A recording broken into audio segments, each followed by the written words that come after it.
plus rentable.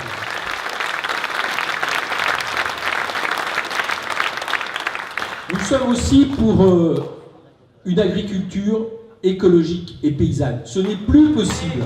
Ce n'est plus possible que dans un pays comme le nôtre, un paysan se suicide tous les 2 jours. Ce n'est plus possible que ces mêmes paysans soient les premières victimes des pesticides qui sont produits pour des champs de culture. Et je sais qu'ici, vous en êtes à 1486 tonnes, puisque vous avez la particularité d'être le premier en France pour un certain nombre de productions de fruits qui utilisent beaucoup de pesticides. Il faut donc en finir avec les pesticides. D'abord pour les paysans, c'est les premiers à en souffrir, mais également évidemment pour la santé publique. Ça veut dire quoi? Ça veut dire que là aussi, il faut réorienter totalement l'agriculture. Il faut investir. Il faut permettre que, par exemple, on fasse une PAC totalement inverse à celle qui est aujourd'hui. Aujourd'hui, vous le savez, 80% des aides de la PAC vont à 20% des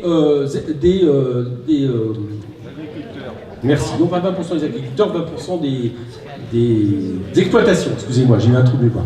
Je suis désolé. C'est le terme exploitation, j'ai un peu de mal avec. Bien, 20% des exploitations. Donc il faut inverser les choses, il faut faire en sorte que les aides de la PAC aillent justement par rapport à des tailles d'exploitation raisonnables, humaines, dans lesquelles on produit en bio et on produit en circuit court, ce qui fait qu'il faut aussi favoriser, que ce soit dans les cantines, que ce soit un peu partout, notamment dans les administrations, le fait qu'on se fournisse en circuit court pour les produits correctement produits, qu'est-ce que ceux d'élevage ou ceux justement de l'élevage, de l'agriculture, sans compter le fait aussi qu'on doit revenir sur la malbouffe, les OGM, et aussi sur le fait de moins manger carné. Je sais que beaucoup de gens pensent qu'il ne faut plus du tout manger carné. On laisse aussi une part de liberté, mais en tout cas, évidemment, il faut baisser la consommation de la viande de manière importante.